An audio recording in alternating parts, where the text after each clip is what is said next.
I am a designer says as much about who you are as a human being as what you do for a career. Hi, everyone. I'm Amy Devers, and this is Clever. Today, I'm talking to Executive VP and CEO at IIDA, Cheryl Durst. IIDA is the International Interior Design Association, which supports design professionals and advocates for advancements in education, design excellence, legislation, leadership, accreditation, and community engagement. With a global reach and over 15,000 members, it is certainly a major force in the design world. Cheryl has been in this position of leadership at IIDA for a remarkable 25 plus years. And in that time, she has pulled it back from the brink of financial ruin and spurred progress and expansion of the interior design community through the creation of important programs like Design Your World, which serves to expand and diversify the pathway to creative professions by way of community outreach and providing education and accessibility to youth who traditionally wouldn't have understood it to be an option. And you know this is an endeavor very dear to my heart. In addition to leading, educating, strategizing, and breaking down barriers, she's also an exceptional communicator and charismatic presence who deftly deploys the power of storytelling to express the value of design in ways that are both meaningful and digestible. One of the ways she does this is through her podcast, The Skill Set. And even though her background is in journalism, economics, and education, she uses all of this combined with the principles of design to move interior design forward. Here's Cheryl.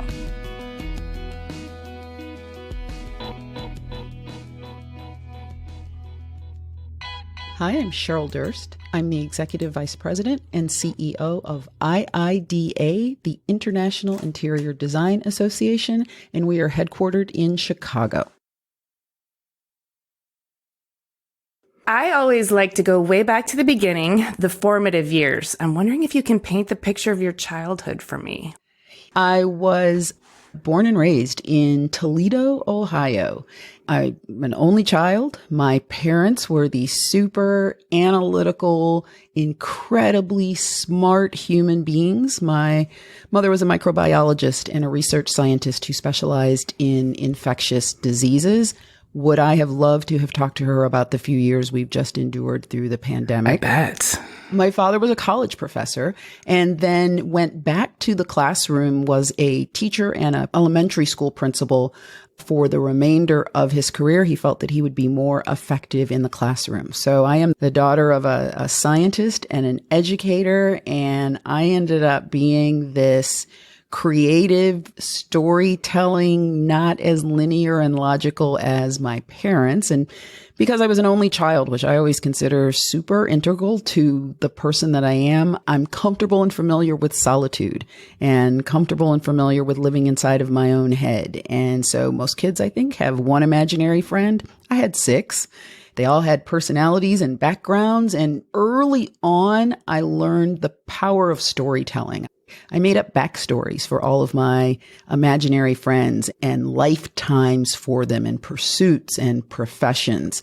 I think I populated an entire village with my imaginary friends. And it sounded and felt odd to me at the time, and it makes so much sense to me now, which I think for a lot of people, when you think back to things that you did or said or reacted or responded to in childhood, all of a sudden at a certain point in life as an adult, it makes sense. What did your dad teach? He taught elementary education and sociology. So he taught people to be teachers. This is at the college level. Correct. He went back to the classroom and taught American history, world history. He was an athlete. It's how he got to college. Both my parents grew up in a small southern town. They both went to HBCUs. And my dad was the first person in his family to get a college degree. And his route, he ran track and played football. Athletics was his route to college. He had a 4-year scholarship. Like so many people who are athletic, you end up as a gym teacher at some point in life. Were academics stressed by your parents in your youth? Amy, I wouldn't even say stressed. It was just a fact of my life. Learning and education, it was more an imperative than a mandate. I didn't know there was any other option. except to pursue education and higher education. And I don't mean to make it sound like a grind. I loved learning, and both my parents were exceptional teachers. And so they made learning a joy, and I reveled and relished having an active, curious mind. They absolutely encouraged curiosity and saw that as a key to a future for me. Did they invite your imaginary friends into the family dynamic as well? No one has ever asked me that before, so thank you. And they did. My imaginary friends, as ironic as it sounds, they were a part of my reality. And so my parents acknowledged that. Now, they certainly didn't put 6 additional place settings at the table, but they would ask me about my imaginary friends. I see it now as part of the kind of craft of storytelling that they encouraged. They would ask me about my imaginary friends. As a child, I was a profound stutterer. One of the things that my parents did is by encouraging me to talk and get comfortable with talking so that words lived comfortably, always words lived comfortably in my head. They didn't live so comfortably in my mouth and coming out of my mouth. And my parents wanted to encourage that same level of comfort that I had with the narrative and with lexicon and with words. So they encouraged me to talk and to tell stories, and it might be about an imaginary friend or how was my day. And I was a shy child, and it could have been a catalyst of just being a profound stutterer. I did not like to talk because, again, the words wouldn't perform the way they were supposed to. And so this crippling shyness and this profound stuttering condition does not make for a talkative child, but they encouraged me to have conversations that I was comfortable with and actually encouraged me to talk to my imaginary friends. There was much less of a burden of being corrected or criticized when you're talking to imaginary friends, if that makes sense. It totally makes sense. And I think that's very generous and profound of your parents. Parenting is a whole thing, isn't it? But there's tends to be a lot of encouraging of children to conform to a kind of universal reality. And in validating your particular reality and giving you a set of friends that you had already made for yourself, but not making you turn away from them, they did give you that outlet for you to practice your speech and to practice your storytelling. I'm wondering if you still are visited by these imaginary friends sometimes. And if so, what are the times that call them forth? Occasionally, I think I can sometimes hear them on the edges of my brain, offering encouragement. When I lost both of my parents, I found some solace. I went back to my childhood home. It's that super difficult exercise that anyone who has lost a parent has when you're going back home to clean out the house, right? And to gather the things. And so I was revisiting so much of my childhood. It's almost like I felt presence, that they were there crowding around me. As a fearful child, I think those imaginary friends represented my tribe. They were the folks who held me close and dear and almost protected me. If I were profoundly Catholic, I would say they were guardian angels, right? I think we all have a version of what that imaginary population is like that keeps us going, that keeps us real, reminds us of who we are. And they're there when we need them. So I know when I'm going through a moment, and I may not be a particularly religious person, but I'm certainly spiritual. And so whatever form those imaginary friends take, they're always there to listen to me. And every now and then they offer me some words of advice too. I like that. I'm glad you said spiritual, because that sort of leads into my next question, which is, sure, you made up backstories and you fleshed out these characters, but do you believe there was an underlying sort of energy that brought them to your life and you gave them narrative substance, but the energy was there? Absolutely. I think I probably gave fuel to them and gave them form and shape. And I went to Catholic school for 12 years, and I was probably more fascinated by the lives of the saints than I should have been. Why I was fascinated by the lives of the saints, they were great stories. And I think that probably in my own small childlike way, because I remember as a kid growing up in the 60s, so I didn't have baseball cards, but I had saint cards. You would trade your saint cards with other kids at school. I think it's fascinating the things that human beings create that either bear lessons for us, that are roadmaps for us, that are milestones or markers. I think the mind is such a powerful and incredible thing. Sometimes it lets us down, absolutely, but also the mind is what keeps propelling us forward. And it doesn't just house intellectual things. It houses our soul and our spirit and our aspirations and our fears. And I still see my imaginary friends as a manifestation of kind of all of those things. It sounds to me like not only did you have this tribe, but you also had endless opportunity to make meaning with this tribe. So maybe you can describe what that feels like as you're growing up into teenage years. At some point, like it becomes socially not acceptable to go to school with a whole tribe of imaginaries. With all of your imaginary friends in your binder. Yeah. So I grew up in the 60s as a young Black child growing up in a period of turbulence. And I went to a private Catholic school. I was not the only Black child in that school, but there were a handful of us. And so loneliness was a thread, right? I was super conscious of not seeing a lot of folks that looked like me.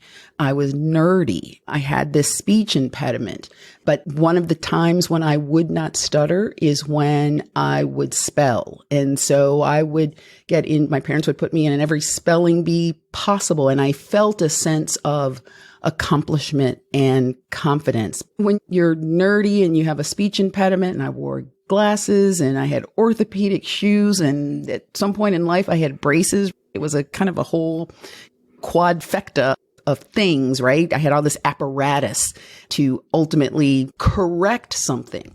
And so I was super conscious of being different, and whether that was different as a girl or different when it came to race, or different because I preferred to curl up in a corner with Nancy Drew rather than listen to the radio or go out and have fun and play kickball. That conscious realization of otherness or different, again, it stood me in such good stead later in life. But when you're going through it, it takes a certain amount of wherewithal and courage and stick-to-itiveness, which again, my parents, as very middle-class Black folks who were ambitious and always wanted the best for me, and they were very conscious that as an only child, I had another degree of loneliness. I was also very conscious of living up to their very high expectations of me as well. And I loved a good nap, because being all of those things, even as a child, you get tired. And sometimes you just want to put your head down and have the world go away for a little bit. And that doesn't mean I wanted to leave the world, but sometimes I needed the world to be a little quieter than it was. I feel you on that. Do you think, in addition to all of these things that you just described to me, do you think that you feel things more deeply than the average person, or that you process information on a more volumes of input or smaller particles of it more deeply? I remember a story that my mom told me when I was about 6, and we took a family trip we went to New Orleans.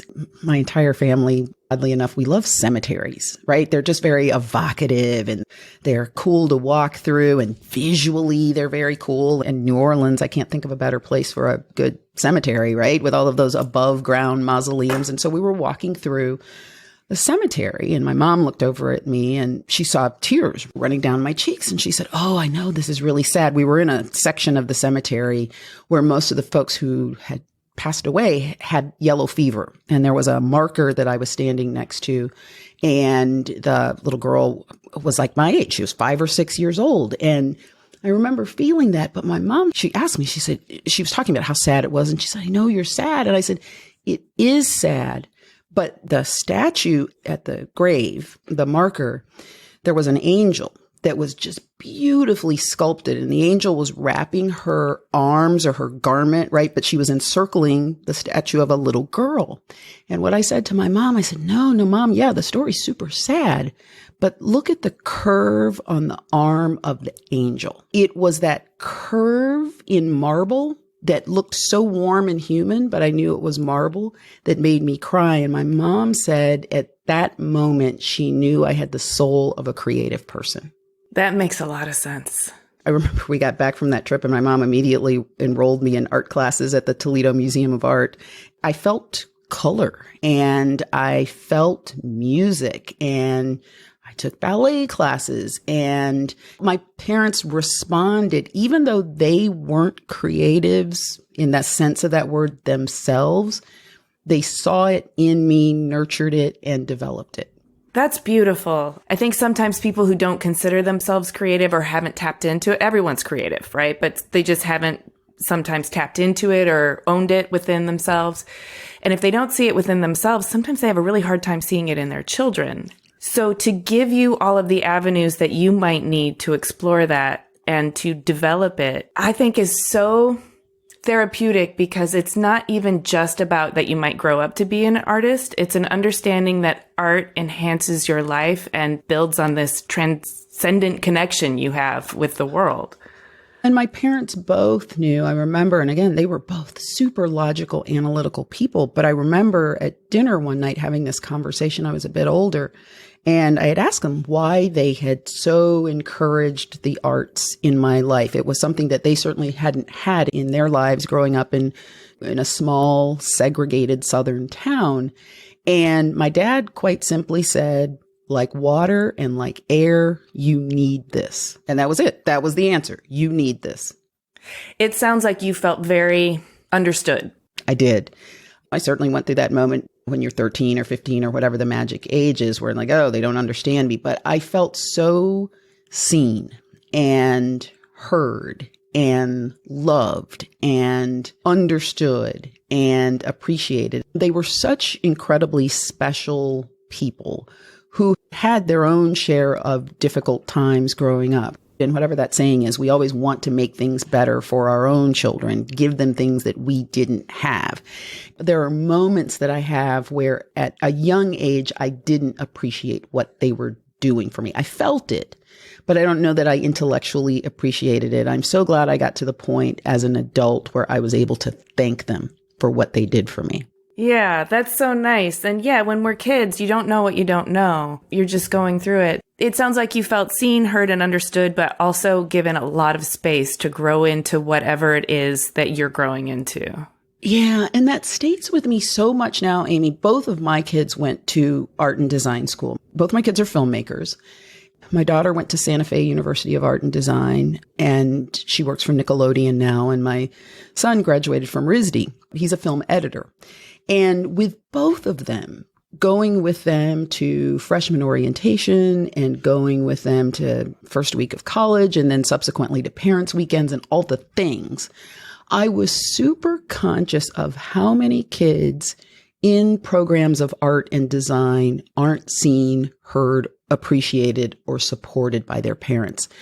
It never occurred to me to not be that parent who's at freshman orientation, to not make that trip to Bed Bath & Beyond and get that damn bedspread and shower shoes and move and the mini fridge and move a child into a dorm. And with both of my kids, I saw so many kids who did not have that, who were doing that on their own, who had emancipated themselves from their parents for financial reasons so that they could qualify for financial aid, simply because they had chosen a life, an education, and a career in the arts, that their parents weren't showing that support. And it's prevalent. Obviously, being the CEO of a design organization, I hear these stories all the time about parents who encourage their children in other career directions.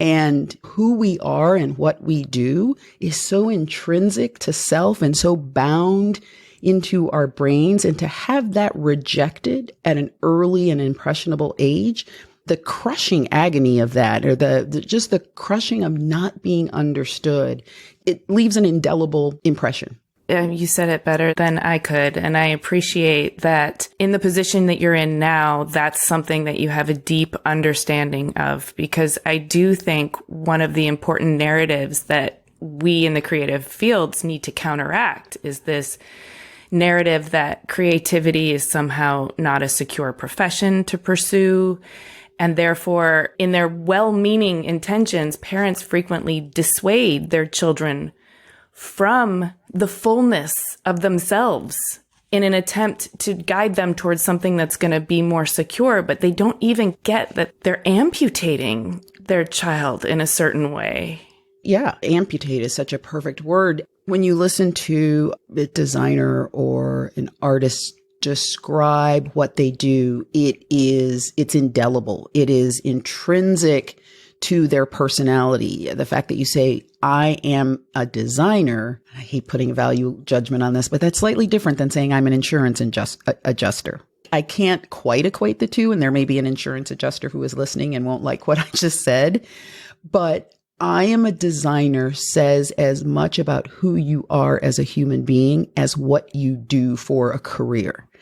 And when that is denied, that's someone turning their back on your path, on your soul. And I feel that so deeply because as 25 years, I've been the CEO of IIDA, and I've heard this story over and over again from students whose parents didn't, from designers whose parents did not support them as students or didn't understand. And I feel like designers are on a continuous struggle to explain the viability and vitality of what they do. And that becomes a larger question when we're talking about equity in the creative fields and in particular in design.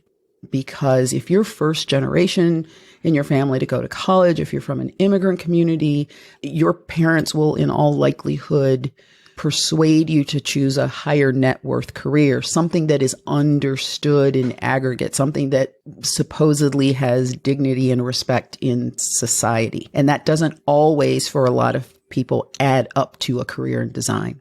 Absolutely. I've heard that story over and over again in the people that I've interviewed for this podcast, but I'm also faculty at Rhode Island School of Design. I see it played out again and again. And with all of your storytelling prowess and finesse, one of the great missions of your life is to help to communicate the value of design beyond preaching to the choir, but out to the masses so that they understand just how much everything is designed. Everything in the built world has been designed. And if it's designed unintentionally, then it has unintentional consequences. But if we design it intentionally and we're understood and valued for that we're contributing to the built world, that's contributing to your well-being and your experience of the built world, then I think then we're in a more balanced, harmonious ecosystem. I started thinking really differently, Amy, about my vocabulary and lexicon around design and trying to explain it to other people and the impact that it has on their lives. And simply saying that somebody designed this, I found wasn't moving the needle enough.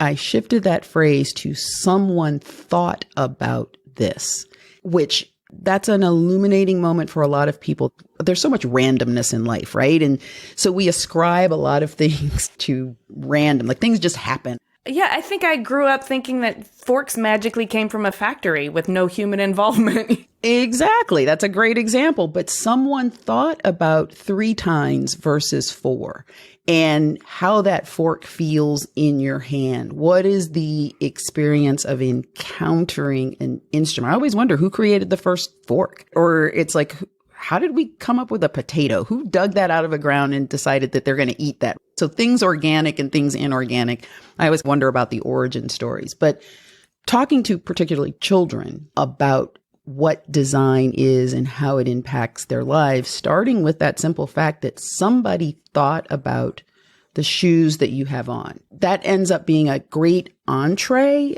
a great entry point to having a conversation about design and then why design matters.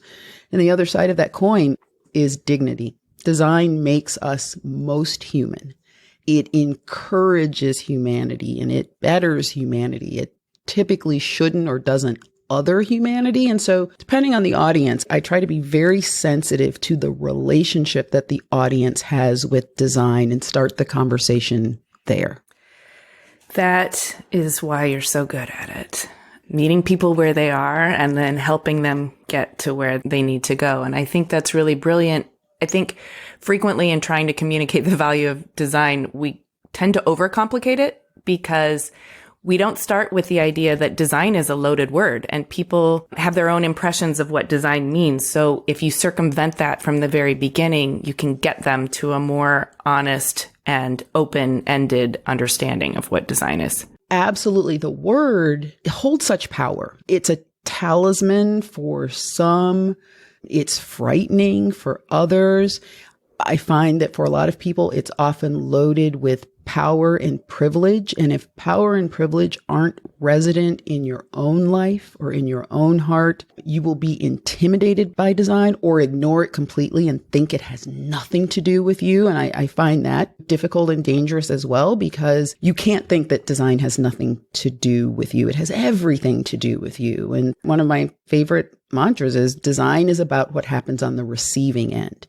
And I don't think a lot of people think about the fact that they are on the receiving end of design, whether they know it or not, or you don't have to be a client to be on the receiving end. And so I think within the profession of design, understanding or maybe rethinking, reimagining, doing a charrette around our own vocabulary. I think about when my son Gabe was at RISD, and I certainly had a lot of conversations with faculty and the team there about foundations and how we teach design. I remember Gabe telling, it was right, that first year was his toughest year at RISD. Shares that in common with a lot of students, where foundations become something to be endured. It's a badge of honor when you survive it, as opposed to this tremendous, incomparable learning experience. And so how we think about how design is taught and how it's experienced, I think just as a profession, we need to consider it, right? It's not an ordeal and it's nothing to suffer through. And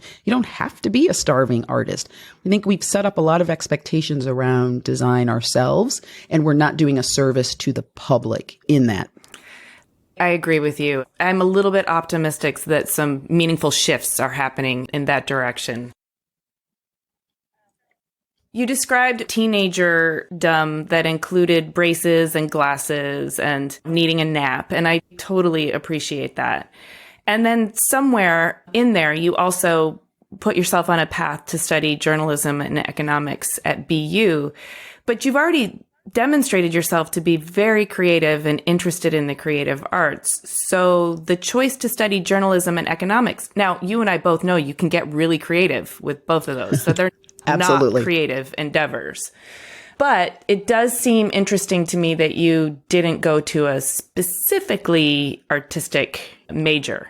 So here's the irony in that, having those kind of career conversations with my parents, and as much as they encouraged me in the arts, when my father said to me, "You're thinking about college. What do you want to major in?" And I said, art history. I want to be a curator. I want to be in a museum and manage a museum and acquire art and teach people about art. And my parents looked at me. It was a pivotal moment, right? And I was about 16 or 17 when we had this conversation. And it was a super pivotal moment because I was feeling secure in the fact that they were going to support me in a career in the arts. And so when I said art curator, they said, absolutely not. I was floored. And I said, why not? I've had this amazing life. And I was learning to be a junior docent at the Toledo Museum of Art and all these great things. And my parents said, we don't know anyone who is a curator.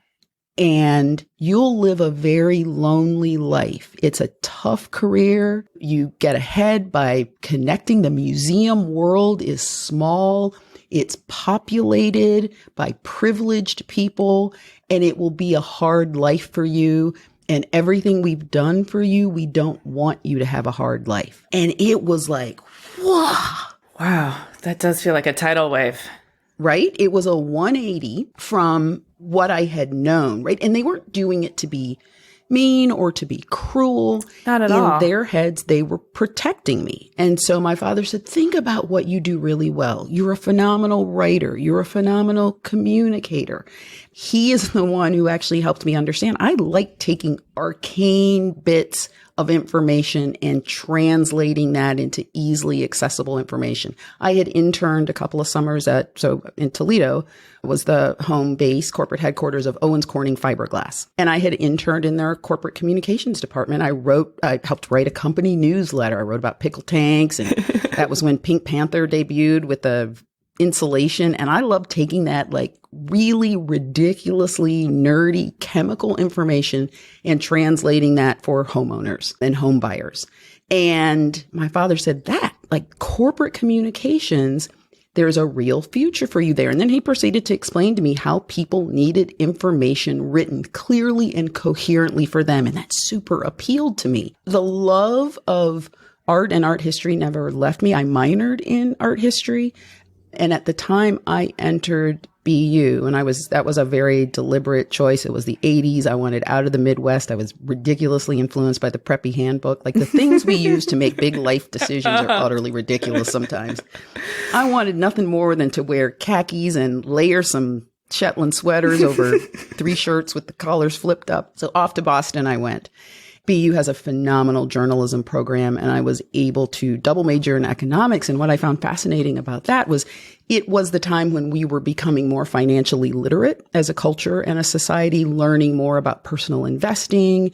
401ks were coming to the forefront. And so I was pursuing this path of taking things that people don't typically understand and making them accessible. I wasn't interested in the crime beat. I was fascinated by obituaries, throwback to the whole cemetery thing. But finance, I found absolutely fascinating, and particularly communicating. I took a course in women in the stock market, how we as women aren't taught to be financially literate. Boys are given an allowance and explained how to save. Girls are given an allowance and just told to put it away. The seeds of understanding race and gender and differences in how we consume information started to be really fascinating for me. And if I could have quadruple majored in cultural anthropology, I probably would have done that. Oh, I can see you. You still are. You're operating as a cultural anthropologist in all your different facets. What motivates and the why. I have always been fascinated by the why. WBUR, which is an NPR station operated out of Boston University, BUR, Boston University Radio. And so I had just a small show on investing and financial management and saving, and I loved it. And I don't ever regret going down that path. Your first radio show was back then?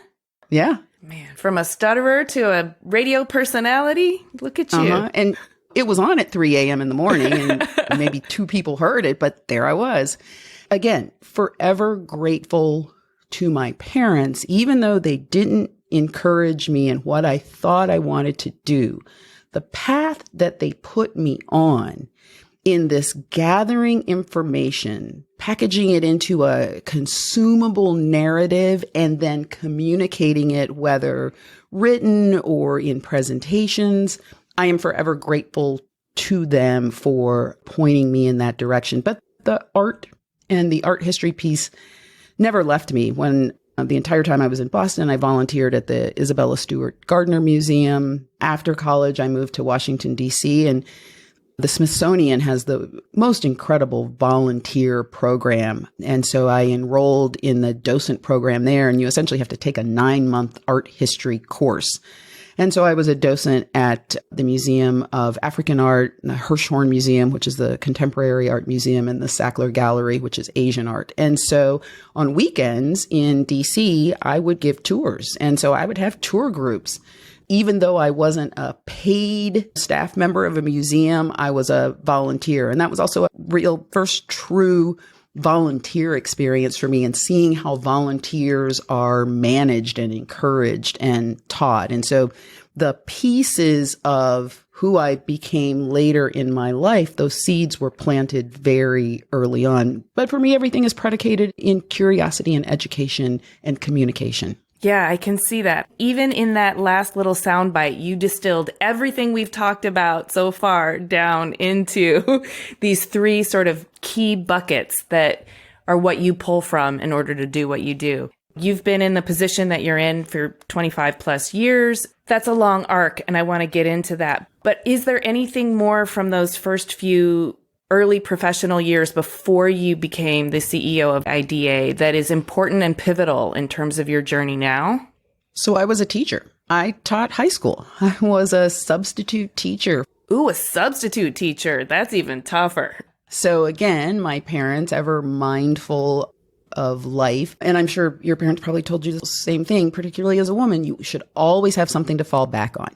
And so I had amassed enough credits to qualify as a substitute teacher. When I graduated from college, there were very few jobs. I feel like there's always a recession going on. And I didn't want to move back home. So I moved to Washington, D.C. And my parents said, we'll support you for 3 months. You've got 90 days, figure it out, find a job. If everything falls apart, you can always come home. I'd be damned if I was going back to Toledo, Ohio. I became a substitute teacher and I walked in to sub in a 9th grade class for a teacher who had the flu. And she never came back. And Marion Barry was the mayor of DC at the time, and DC public schools were just the hottest mess ever. So I had a freshman homeroom, and I taught advanced placement English. And I also, with a group of other teachers, we banded together and we took our kids on field trips. And guess where I took my kids? I took them to museums. And I discovered the high school that I taught at was in a fringe-ish neighborhood, as we call them. And so the school was populated with haves and have-nots. And whether the kids were a have or a have-not, I found that many of them had not gone to the Smithsonian museums. And if you live in DC, one of the best free resources that you have are any one of the 12, now 15, I think, Smithsonian museums. And so we would regularly take our students, not just to air and space, right, or natural history, but, to the Hirshhorn and to the portrait gallery, and expose these students who all lived within no more than 2 miles of those museums, expose them to the incredible world that the Smithsonian museums had to offer. So I had a freshman homeroom, and average age is about 13 or 14, and he was 16. So older than the average, and he had been left behind a number of times. And so I had this policy in my classroom to let the kids move their desks, like anywhere you want to put your desk, because I remember what it was like being taught to the majority. There are so many different ways to learn and so many different ways that kids receive information. And so this kid was probably about 220 pounds and 6 feet 4 inches tall. So he was big. He didn't look like the other kids, but he was so tremendously unhappy. And his name was Al Smith. And my name before I was married was Stubblefield. And so I talk about being an M through Z. And I'm like, Al, we're both M through Zs. And when I was your age, I always sat in the back of the classroom too. And I was always the tall girl, and I'm an S. And so I sat at the back. I'm like, I'm going to give you a chance. Let's break out of the alphabet. If your name was Anthony Adams, let's just pretend you can sit anywhere you want, and let's move your desk.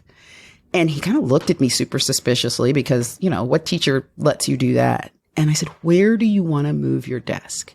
And he said, I want to move it forward. And it turns out he couldn't see. He could never see the chalkboard. And so he said, I want to sit toward the front, but not way far front. Can I sit next to the window? I said, absolutely. So we moved his desk. And of course, the other kids saw what was going on and they wanted to move their desk. So that kind of started this. Let's put your desk. And when you're in my homeroom for 40 minutes, you can sit anywhere you want to. So Al moved his desk next to the window, a little further front, and he was in the sun.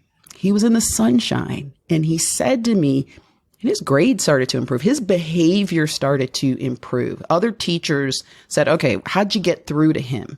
I said, I let him move his desk. And he became a better student and a happier person. And so when he graduated, I said, Al, what is it about high school that you're going to remember? And he said, you let me sit in the sunshine. This is interior design. That is design. Yes. And that stayed with me. Al had the power over his environment at his fingertips. He moved himself into fresh air and sunshine. Other students saw that happening and realized that they had the power to have impact over their environment. Yes. Al is a mechanical engineer now. And so that story for me helped inspire what, 30 years later became IIDA's Design Your World program. That how do we talk to kids? And I don't care whether you are from Georgetown or the wealthiest neighborhood or whether you're from the south side of Chicago. How can we ignite a spark in you that you have power and agency over the world around you? And there's an entire career that is at your disposal that will allow you to not only do that for yourself, but for others. Hallelujah. Hallelujah. So let's get into your tenure as the Executive Vice President and Chief Executive Officer of IIDA. I understand that you were only there for a few years before you became the CEO and then needed to turn around an organization that was in financial freefall. Correct. Yeah. I met my husband in DC. After teaching, I ended up working for, at that time, REF, Canadian wood manufacturer, and REF had merged with Westinghouse and Shaw Walker and Knoll. It was the first big merger in our industry. And I started working for them as a writer. I was a showroom manager. I wrote product literature. And my husband managed the Mart building in Washington, D.C., so we had a workplace romance. And he was managing the building and events, and he was ultimately tapped to run the trade shows that the Mart produced. And so that's how we ended up in Chicago. So we moved because of him. A lot of people think we moved because of my job. IIDA hadn't even been created, but we moved to Chicago. We'd already had our daughter, and he came home one day. We were both working for the Mart at that time. And he said, I just heard about this association and they need a director of education, and it's a not-for-profit and it's part-time. And having been an only child, I knew I didn't want to raise an only child. And so I knew I'd wanted to have a second child at some point. And he's like, as a not-for-profit, you can probably manage working there and having 2 kids. I'm like, oh, it sounds good. So I went in for an interview and I was hired as education again. I was hired as the director of education at IIDA. And within about 18 months to 2 years of my being there, there was some malfeasance and some negligence that was coming to fore in the association. And so some financial neglect, and my predecessor was dismissed from her position, and the board came to me and invited me to be the CEO. We didn't know the magnitude of the deficit, but we were over $2 million in debt. What? Yeah. I'm just the director of education to the CEO with a $2 million debt problem? My goodness. Yeah. Honestly, what a huge vote of confidence from the board as well. And I was 8 months pregnant. Oh my God. With baby number 2. So I started digging. I started asking questions, and I had worked at IIDA long enough to understand. And IIDA had been created in 1994. So we're actually celebrating our 30th anniversary next year. But it had been created as a merger of 3 design organizations. In the 80s, there was a movement called Unified Voice, because there were a lot of disparate design organizations that existed. And so a group of volunteers got together to create this effort to coalesce and combine all of these organizations. 3 of them ultimately formed IIDA. And so early in its history, lots of attention was paid to nomenclature and mission and vision, but not to infrastructure. And so it was built on not the best foundation, best footing, and the sexier things got paid attention to. A lot of people would much rather figure out what your logo looks like than do an audit, right? So no audit had been done. And I have to tell you, when I began to understand the magnitude of the malfeasance, what I remember saying to myself is, this is a design organization. And through some neglect, it is going to not exist. And what resonated for me, Amy, was that the public would say, yeah, that makes sense. Designers know nothing about business. So it makes complete sense that a design organization would fall apart. And I remember saying to myself, I'll be damned if that happens on my watch. Thank you for that. It was a point of pride for me to not let this organization live up to a reputation that a lot of people have about design. And volunteer organizations are as much a business as any other. And also at that time, volunteer organizations were having a bit of a moment that people weren't taking them seriously and nobody wanted to work for a not-for-profit. So it was, and I remember my mom saying to me, is that I take on things because of pride. And I always want to show things in their best light. And so whether it's a student or a classroom or a profession or an organization, I always want to do my best to make it look good and work well.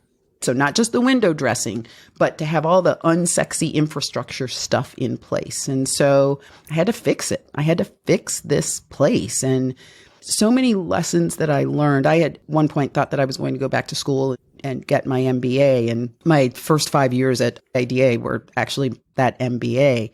But I had to publicly confront this financial freefall and explain to members what had happened because we didn't want to hide anything. I had to work with the board. The staff at IIDA was over 50 people for a 5,000 member organization. So I had to I had never fired anybody in my life. And so I had to terminate the employment of 40 people. It was ghastly. And then right-size the organization. And for the 10, 12 of us that remained, I made a commitment to never miss a payroll period. And I was a new mom. This is designing your way out of a jam.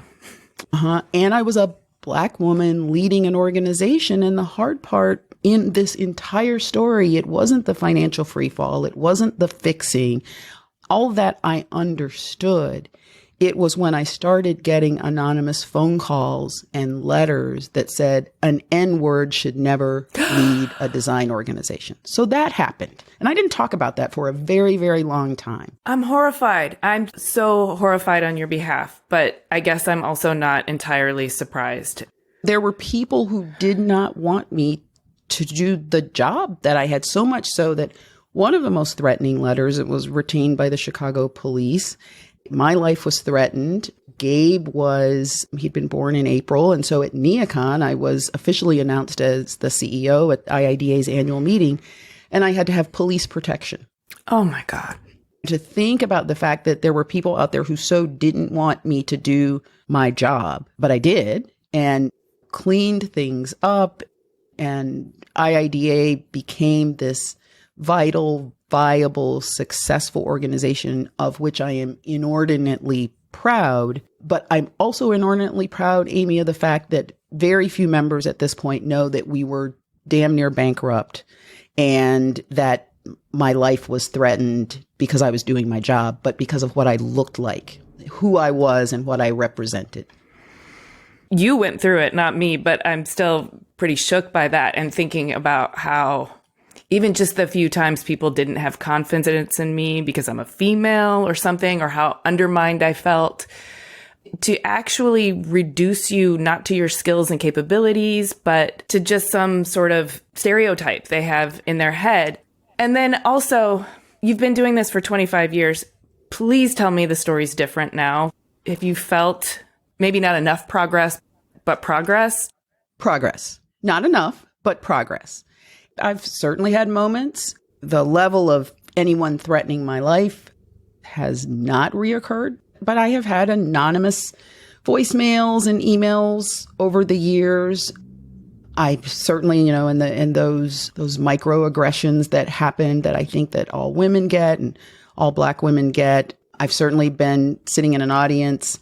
I'm about to be the keynote speaker, and I'll get up to walk toward the podium and someone will tap me and say, "Can you grab me a cup of coffee?" Not knowing that I was the speaker. Like those shitty little things that I think still happen. And still part of my mission is to absolutely champion for and evangelize design, but then also for all of those young women of color who have been told that they don't have the capability to lead or they shouldn't lead. I have hoped that I have been a beacon for them as well. It's almost like you have to lead for people and at people.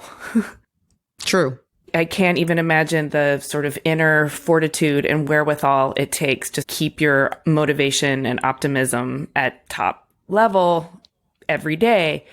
And at the same time, I'm really grateful for programs like Design Your World, where not only are you an example to look up to as a leader and as a creative. But the whole program itself is designed to open up the world to people who normally wouldn't have access. Yeah. Wouldn't consider design as a career. And it's, I choose to believe in joy. And I firmly believe that design is, if not the most optimistic profession, it is one of the most optimistic professions, because design says I'm going to create a thing or a place or an experience that will make you better or happier or healthier, or it's always about the better. And that makes it such a joy to talk about design as a career, particularly to folks who have not always had access to joy. To know that you can be joyful, you can pursue this career that brings joy to yourself and to others. And I think that is what has kept me most motivated. There is no better light to see in someone's eyes when they all of a sudden experience what design is and what it does for them, or to see a designer in the fulsomeness of doing a presentation or talking about design or thinking and creating and crafting. That gives me such energy. I hope I can and have passed that on to others. I'm sure you have. I wish that there was some way to measure, from the Al Smiths to all the people in Design Your World to all the members of IIDA to everyone who's heard your podcast. I wish there was some way to measure like the ripples of the impact you're having in the world. We don't yet have that, but someday maybe designers can come up with a way to measure energy, and we'll be able— Wouldn't that be great? Yeah, and we'll be able to quantify. I do want to talk about your podcast for a second, because it's fantastic. The skill set, it's about the invisible skills that people bring to the party, the skills that don't necessarily get named or acquired in school or on the job. And I think that's such a brilliant, fertile place to talk to people, because we often have a hard time even noticing that about ourselves, and therefore owning it, honing it, making it better, and using it with a great degree of agency and finesse. And so the conversation is an important one. And I know that one of your particular skills is distilling this arcane information into more accessible. Are there others? What are your invisible skills in addition to the ones that we've already talked about? I think that I have an ability to maybe make sense of things, to see patterns that maybe aren't readily seen by others. This idea of arcane, disparate knowledge, to put those things together. Those things tell a story about now or next. There's a piece of me that wants to be a futurist. There's a piece of me that thinks I already am a futurist, because when you take all of these disparate, arcane things, it's like reading runes, right? It's telling you a story that isn't eminently visible, but you know it's going to be visible. And so seeing a little bit of that before others, it's not necessarily predictive, or you're being a prognosticator, or you're not a fortune teller. But I love that idea of taking signs and signals and emotions. That was one of the things that was fascinating to me about economics. How much about the economy is predicated on human emotion? Consumer confidence is a very real and powerful thing, and it powers so much. It made me think about what that role is that emotion plays in so many other aspects of our life that seem like they might be logical science. Emotions are certainly logical. I'd like to think that one of my superpowers, skill sets, would be this idea of putting together disparate items, because I won't even say they're always facts. Sometimes they're feelings, but putting together disparate items and coming up with a set of predictions to how to move maybe in a new or next direction. I like that. You know how people don't quite have a great way of understanding the murmurations of birds, but how they all flow together? I see you looking at the world and seeing the murmurations that are happening before other people see them, or before they're able to cognitively process that it's going on. Yeah, I look at social media and I sometimes fall victim to reading comments, which is ridiculous, but there are threads that you often see in comments. And right now the thread just seems to be anger. I'm fascinated by what pulls people together. What are the invisible aspects that create community? I love hate social media like we all do. But I've started doing this thing lately, both on Instagram and Facebook, so my husband and I were an interracial couple, and people often think the biggest difference for us is I'm Black and he's white. And I always say that's not it at all. It's because I randomly load the dishwasher and he rearranges it. Like, that's a huge topic of conversation in our house. And so there are two kinds of people in the world kind of situation. So I've been playing with that a little bit on social media, and people are rallying around it. There is accessibility in universal truths.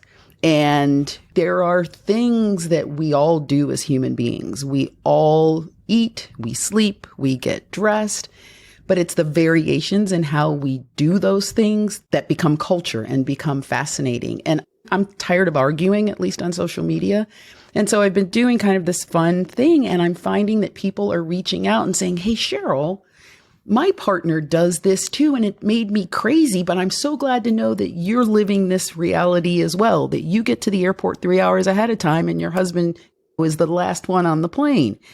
But that's building community around really accessible, close to the ground stuff. It doesn't have to be lofty. It doesn't have to be high-minded. Yes, we build community around combating climate change, but we're also building community on how to raise a family, how to educate children, how to keep our children safe, how to maintain, my husband and I will be married 30 years in November. How do you maintain longevity? Yeah. I look for these threads that people are fascinated by and rally around. What are our campfires? TikTok is a campfire. People rally to TikTok, not just for the TikTok dances, but they're learning financial information. Kids are learning how to interview for their first jobs via TikTok, certainly learning how to cook via TikTok. So what are the tools that we have in society that are teaching tools now? My parents' teaching tools were very different. My teaching tools are very different from my kids. What are the things that are crafting education and experience and communication for us right now? And social media is huge. Absolutely. I very much relate to the love-hate relationship. And I've seen some of these posts that you're talking about. There's relatability in it, right? We all see ourselves in the two types of people that you're identifying. And humor. And they're lighthearted. But I think going back to the real essence of it is it's also you in a very honest, earnest way, just seeing people for who they are. And including in that whole bag of spectrum of a humanity, like the little isms that make somebody unique. And those little isms are personal and universal at the same time. And so often on social media, when it's filtered and constructed or around a cause, our little isms don't matter, but they do. It's how we know each other. Yeah. That's what I'm finding fascinating with my conversations with my guests on the skill set. And whether you're a country music singer or a brain surgeon or an air traffic controller, we've all been influenced, like your question about my origin story. Everybody has something buried deep inside of them. Sometimes it's up on the surface, but sometimes it's buried deep inside of something that they were influenced by or heard or saw or experienced in their childhood. And whether it was parental affection or birth order, or you were chased by a dog when you were 4 years old and that affected how you feel about pets and animals, there's always some kind of catalyst. So I'm fascinated into digging into people's childhoods, the stories that they told and were told. I mentioned birth order. I find birth order as an only child particularly absolutely fascinating. More astronauts were only children, and that says something about the ability to cope with solitude. Somebody once asked me if I put only child on my resume because that would tell them volumes about who I am. And I feel that way about the Midwest. I told someone, you should put you're from Chicago on your resume because Midwesterner says something about who you are. I'm one right here. Proud. There you go. Not anymore, but born and raised. Yeah. Single parent says something about who you are as a human being. Some of those things that we call descriptors are actually skill sets. Ooh, damn. I like that. I like that. It seems to me that you've lived a very full life. You have almost 30 years with your husband, 2 great kids, a long-term career in which you've been able to really have impact because you've been there so long and your ideas have been able to grow and take root. I'm just wondering, when you take the fullness of your life in, and not in any way discrediting what it is that you have, but what might it be that you're still seeking or that you're still in search of? In all of the years that I've been speaking and writing and loving libraries and books and literature, I have not written a book. I have a book inside of me. I've been invited to contribute an essay to an upcoming book about place and people and their connection to place, and I'm super excited about that. There's a book inside of me. I feel like so many things are leading me on a path toward it. The skill set certainly is. Like I said, I'm fascinated by what people do and why they do it. I'm also fascinated by what designers know about human beings and human behavior, that they aren't often credited with knowing about people. And so there's a part of me that wants to write something like the designer's guide to human behavior, which sounds awfully dull and dry, and I don't want it to be dull and dry, but somewhere in me there is a book about people and place, the connection that we have to places, and the expertise that designers have in sussing out how we connect to place. That book needs to exist, and I think you're the person to make it happen. Is this book something that hasn't happened yet because it's just still germinating? Or sometimes are you in your own way and you have to get out of your way? I am in my own way. I've got notebooks stacked all around my home office. I have a feeling it book might be halfway written. I've got notes, observations I've made over the years, people that I've talked to that I thought were conversations, but now I realize were interviews. I feel like I'm partway there, and I need a bit of discipline, maybe a sabbatical, maybe a writer's workshop. I feel like I need a minute to sit down and gather my thoughts and figure out exactly what it is. But I feel the ancestors and those 6 imaginary friends are all gathering. I was gonna ask you about the imaginary friends because the minute you said book, I knew they were involved. I don't know why. I just knew they were. And I think they can be really powerful vehicles by which your story or the story gets pulled out through them and through the sort of characters that you know them to be and have developed them into being. In addition to those 6 voices, both of my grandmothers, who were these amazing women and storytellers, and in that kind of fine Southern tradition of storytelling, like both of my grandmothers could tell you a story about walking to the mailbox to get the mail, and they would have you on the floor laughing. So there's the humor, but I kind of feel the forces gathering. And so I'm letting that happen. I'm letting it gather because I know I will know that moment where I just need to sit my ass down and write the book. I want to be there when it all gathers. That feels like a vortex of awesome, and I want to be in the middle of it. Vortex is exactly the right word. It's like a weather front. I feel it. I feel it coming. I can't wait for that. And I want to thank you. This has been such an enjoyable hour I've spent with you. And thank you so much for sharing your personal details with me and my listeners, and just for the work that you're doing, the good work that you're doing. Thank you so much, Amy. You made it super easy. I love getting other people to talk. I love interviewing people and letting them spill. And so it's fun when I'm on the other, it's not fun. It's actually scary sometimes to be on the other side of that fence. So thanks for letting me spill. You brought it out. Hey, thanks so much for listening. For a transcript of this episode and more about Cheryl, including images of her and her work and a bonus Q&A, head to cleverpodcast.com. If you can think of 3 people who would be inspired by Clever, please tell them. It really helps us out when you share Clever and when you share these important stories with your friends. You can listen to Clever on any of the podcast apps, now including YouTube Music. Please do hit the follow, subscribe, or add to your library button in your app of choice so our new episodes will turn up in your feed. We love to hear from you on social, LinkedIn, Instagram, and Twitter. You can find us at Clever Podcast, and you can find me at Amy Devers.